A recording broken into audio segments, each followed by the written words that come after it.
Hey everyone, it's Andrew Klavan with this week's interview with Amity Shlaes, a terrific writer about American history, one of my favorites actually about American history. And I wanted to talk to her because I feel there are two major problems with political discussion in America. One is this, that everything in life is a trade-off, and we never talk about that. We never talk about the fact that nothing is free because our culture is thoroughly corrupted by leftism. Our arguments are generally put in terms of leftist solutions versus why you're hateful.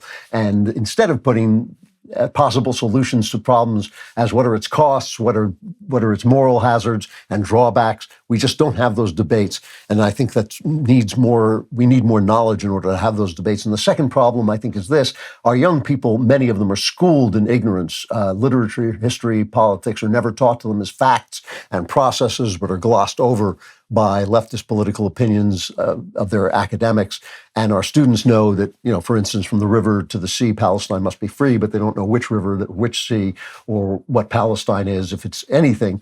And so a lot of times on the show, I talk about how we've gotten to where we've gotten, and I mention the Great Society. And the other day I was talking to a young friend of mine who's a very intelligent guy, and I made a comment about the Great Society, and he said, I don't know what that is. And this is a guy who works in the literary world, and he's very smart and has read a lot of stuff, and he did not know what the Great Society is. Amity Shlaes has written a terrific book on the Great Society called The Great Society, and another about the New Deal, which is kind of the prototype for the Great Society. Her book is called The Forgotten Man, and they just tell us a lot about how we got to this moment today when we're basically in debt up to our eyes and our programs are sacrosanct and can't be challenged by either Republicans or Democrats.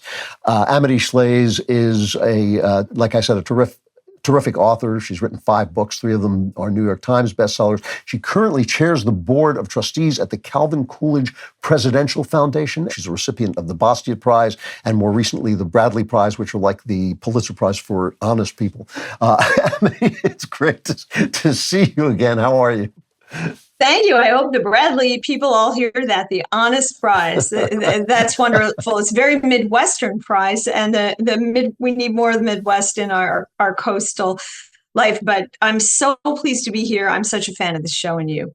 Oh, thank you. Well, back at you. I mean, I just finished The Great Society, and it's just a terrific book. And you have a really a unique way of writing these histories without commenting on them, but making them clear how, what their effects were. So let's start just briefly with the New Deal. I mean, the New Deal is basically the gold standard for Democrat change.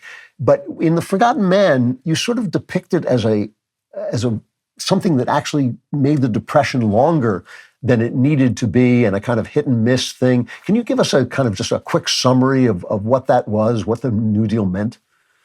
Oh, absolutely. Well, when you think of the early 30s and the Great Depression, we were in trouble. America was in trouble. And we're going to contrast that with the Great Society period.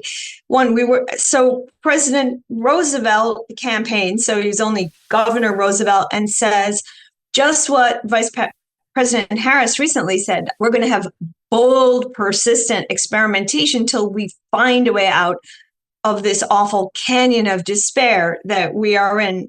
That's standard political fare, and it's heartening to people. But the New Deal, which was the program he developed to take us out of the canyon of despair, and specifically to restore employment, because unemployment, when Roosevelt spoke as a campaigner, was 20%. So let's go back to the American norm of 5%. The New Deal was, quote unquote, as he put it, to put people back to work. Unfortunately, it failed in that regard. So the evidence is totally clear.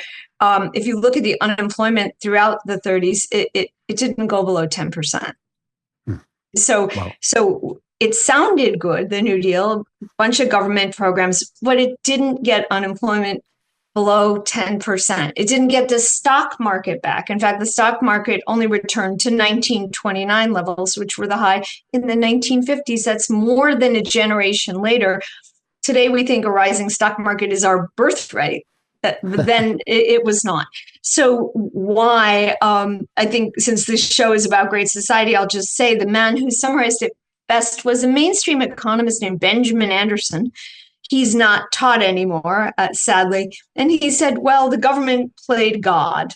That's what the Depression, it was caused by the government. It's so many programs, they confuse business like certainty. So when you say you're going to experiment, that scares business. That puts a chill on markets, to talk TV market language. It truly did. Also, government aggressed business. It shut down. Every downturn has one industry that can pull it out. One exciting industry recently, that was energy, right? The mining, fracking, that helped to get us out of 2008.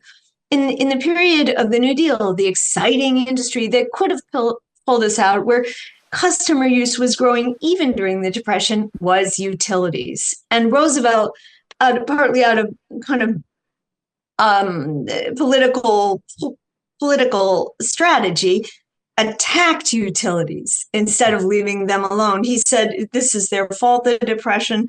He went after the companies rather systematically, both in court through the lawfare of the 30s, where we set the lawfare precedents for what we see today, in addition by passing a law that made it very difficult for utilities industries to raise money.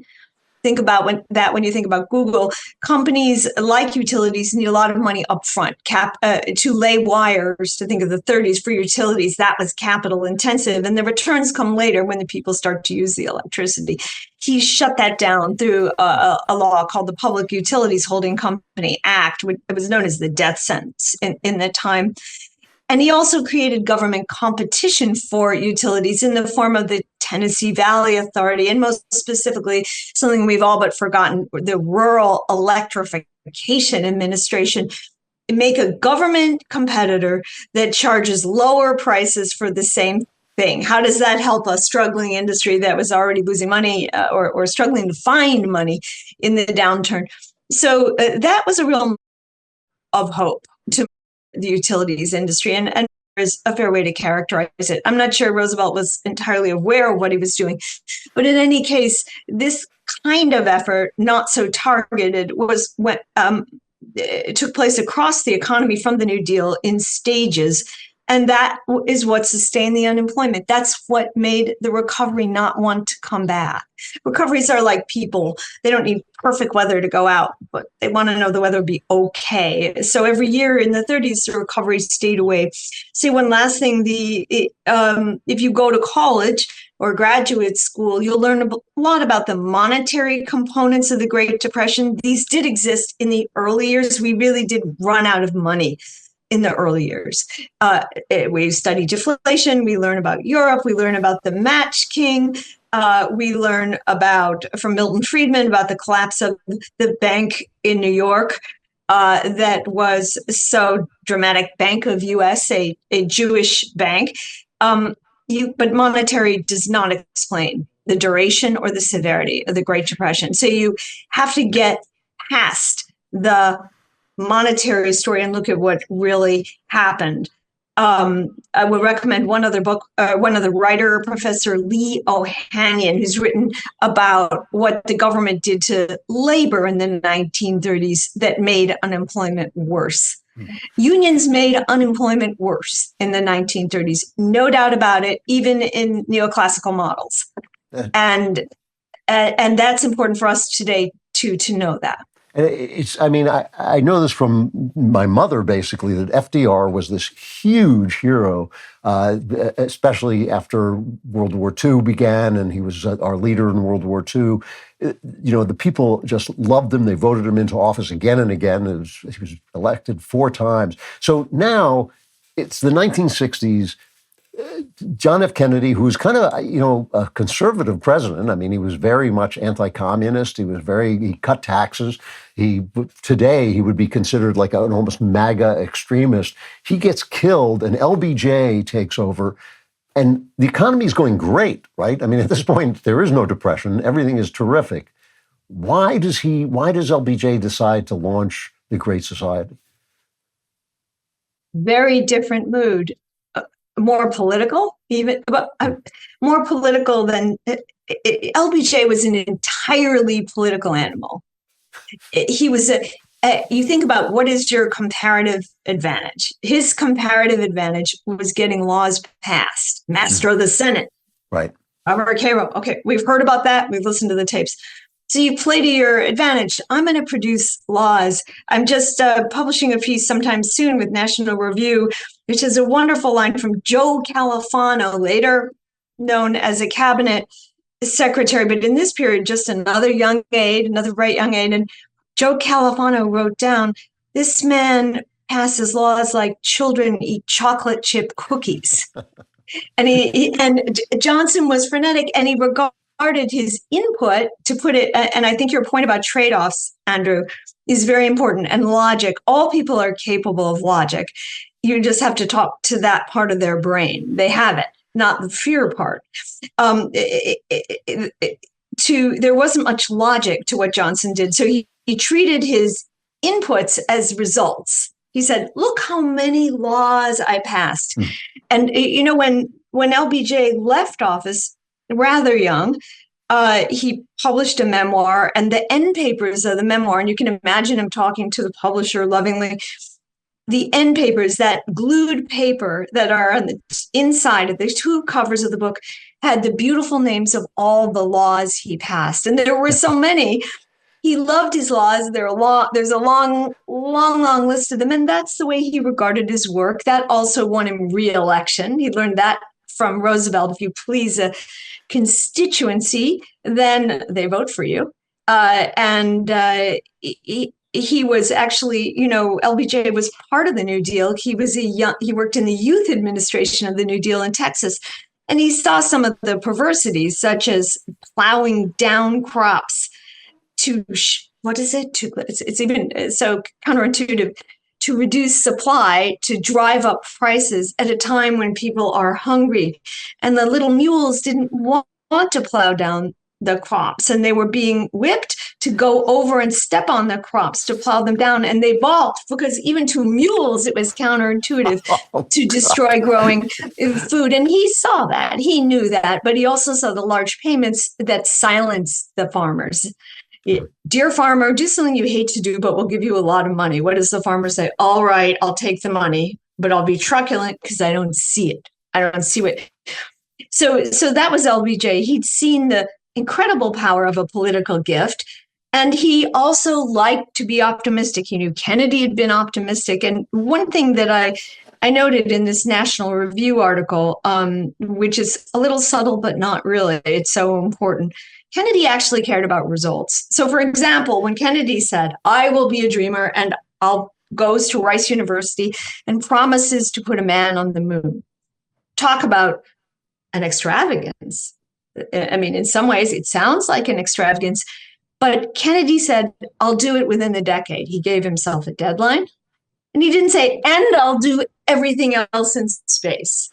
And he also has a line in that speech, I don't have it before me, where he says, along the way, we'll learn a lot about how we work and how we can improve and how to measure success. That is, he regarded this as a specific experiment, like something he might do in his boarding school in the lab.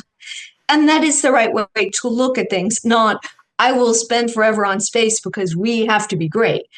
Johnson was not like that. There were very few metrics in Johnson's program. So that was the basis of the culture. Johnson was lovable, but he caused a huge amount of damage. You have got to prioritize your health, or you will not make it to 35 like I have. But it's hard to know where to start, and that's why I want to tell you about Lumen. Lumen is the world's first handheld metabolic coach. It's a device that measures your metabolism through your breath. All you have to do is breathe into your Lumen first thing in the morning to know what's going on with your metabolism, meaning whether you're burning mostly fats or carbs. Once that's been determined, the app gives you tailored guidance to improve your nutrition, workouts, sleep, and even stress management. Forget one-size-fits-all diet fads. What sets Lumen apart is its ability to understand you on a personal level. On backstage, Ben was talking about how he works out. I work out far, man. I can bench press Ben, and I don't have to stress about what I should be eating the morning after I eat too much or succumb to any other cravings that I can't tell you about. Lumen's ability to craft a personalized nutrition plan for each day tailored to my body's needs is revolutionary. With Lumen, You're not just getting a device, you're getting a health companion. Breathe into it before and after a workout or a meal and gain real-time insights into your body's metabolic response. So if you want to take the next step in improving your health, go to lumen.me/Klavan to get 15% off your Lumen. That's lumen.me/Klavan for 15% off your purchase. And you want to know, how do you spell me? It's Klavan. There are no E's in me if it's Klavan. There are E's if it's me, but not, never mind. So we had, I mean, we're talking about around 65, right? We're talking the mid-60s when this starts. By 1972, is it fair to say that the economy has gone sideways a little bit? Well, yes. Right now, we're in a strange moment, so don't think about now. Usually, when you run a big deficit, you have trouble with your money. People withdraw their dollars or their gold, depending on the system, from your country.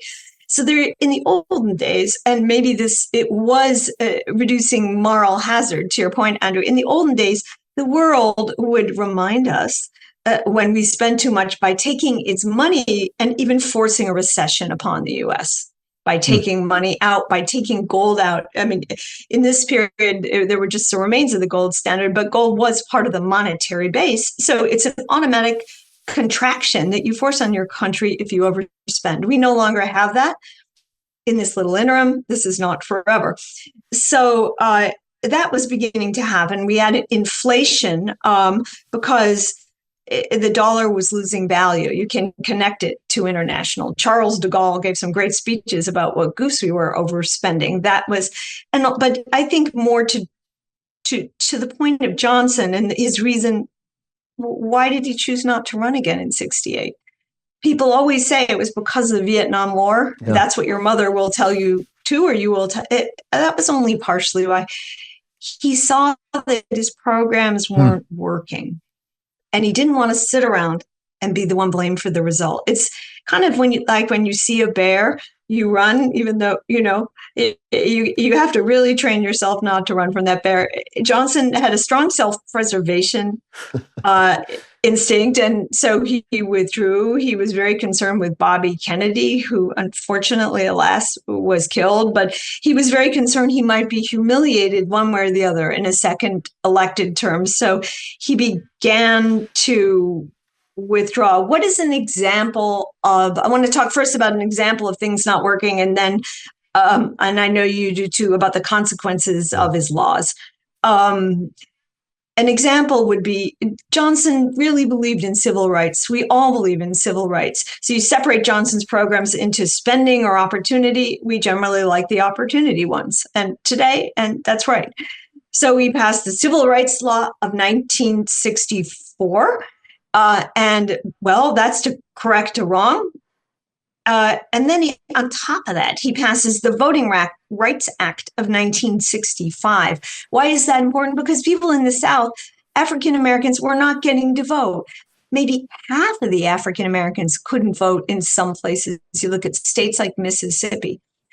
That was wrong. Johnson intervened. So Johnson said to himself, I feel better. I did something. Martin Luther King and everyone told him he did something. I'm just thinking about the timeline, but that's right. So that law is passed. I looked at my camera, forgive me, at my screen.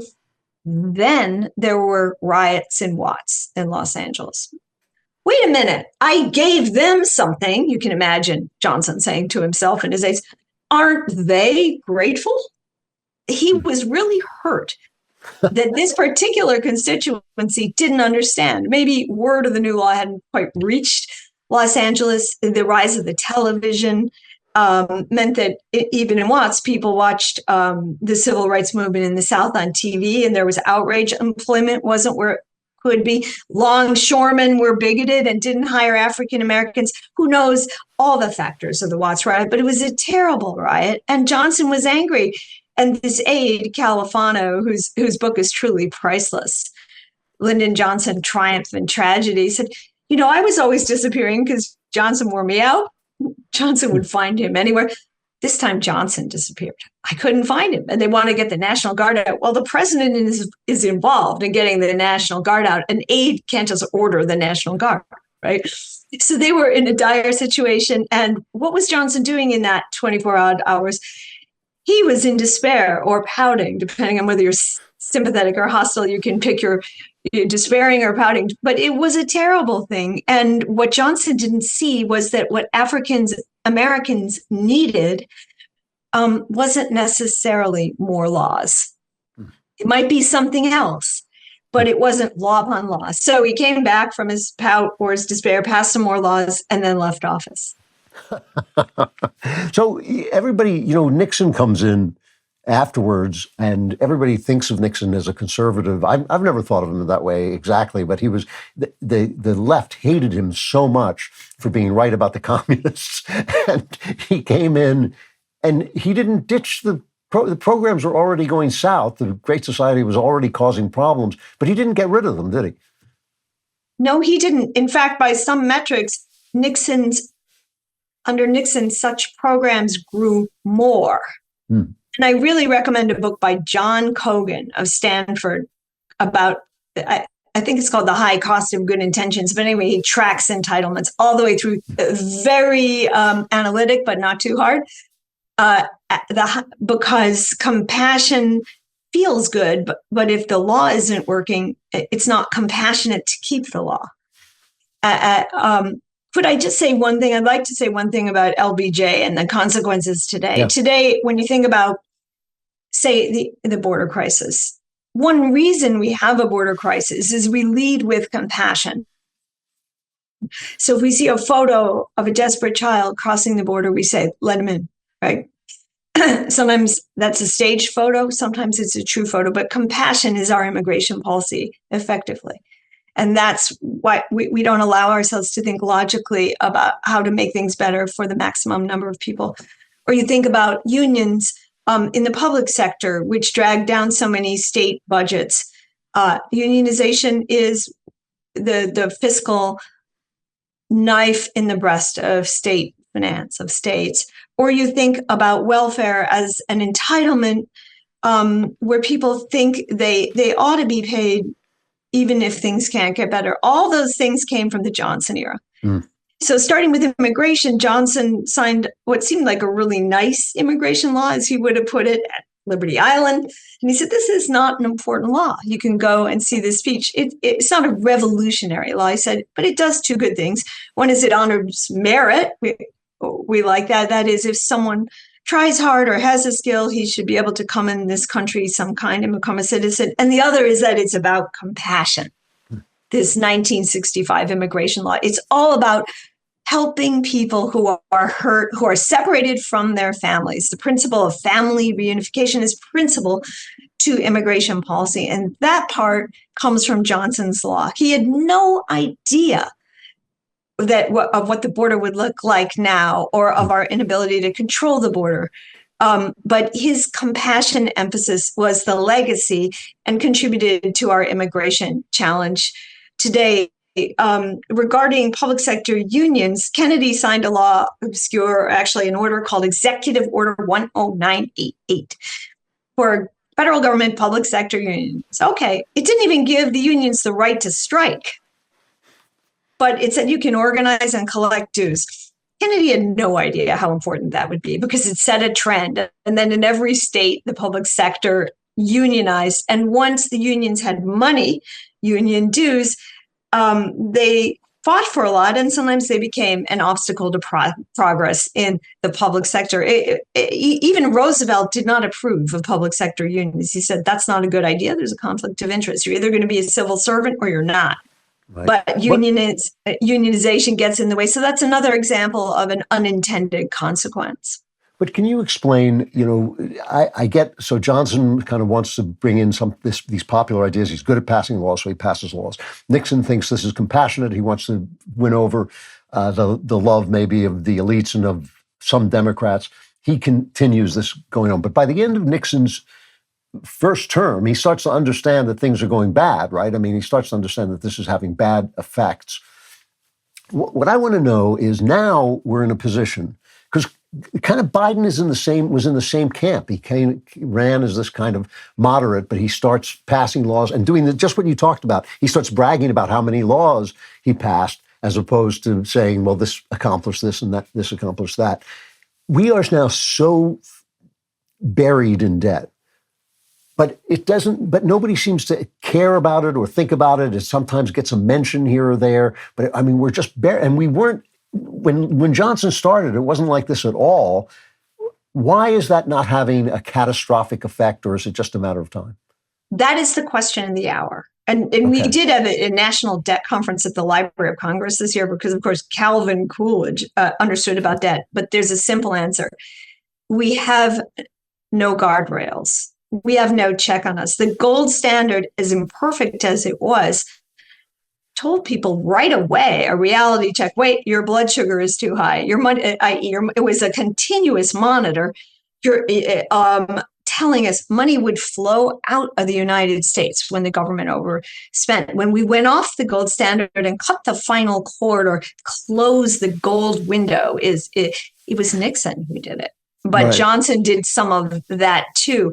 There was a funny place in the Wall Street Journal where they used to write how much gold the government had because there was a law that said the government had to have 20 or 25% of money outstanding, to put it simply, in gold in Fort Knox and in Manhattan. Well, we started to run out of gold. And somehow a little legislation was passed that we didn't have to have that requirement. And if you open the Wall Street Journal, one week there was the share of gold we had relative to the currency. And the next week there was just ... It just went away. It just went away. And because we're a strong economy, you could say the dollar is just a reflection of the strength of the economy. It doesn't need anything behind it. But it probably does over time. And I think cryptocurrencies or Bitcoin, they're sort of like ghosts. They're all they have value. People trade them, they buy with them, but their main function is to advertise skepticism about the solidity of the dollar. In as bad as the dollar is, the more cryptocurrencies or virtual currencies will rise. And something more serious very soon will come and challenge the dollar. So when will we fix things up, get straight, care about the debt? It won't come from a moral education. It will come when interest rates go over 15% or 10%, which they one day will. And then, oh my gosh, everyone will say, I can't buy a house on that. You think of our parents buying houses in the 80s when the interest rate was 15%. Now it's 5, 6, 4, in our yard. That's 2 fewer bedrooms. That's the rise of the bunk bed, right? Was that interest rate in the past? We will have that kind of check. It will happen to us. We don't have to find the courage. We should find the courage to address it preemptively. But I think the reality is there'll be some kind of dollar challenge.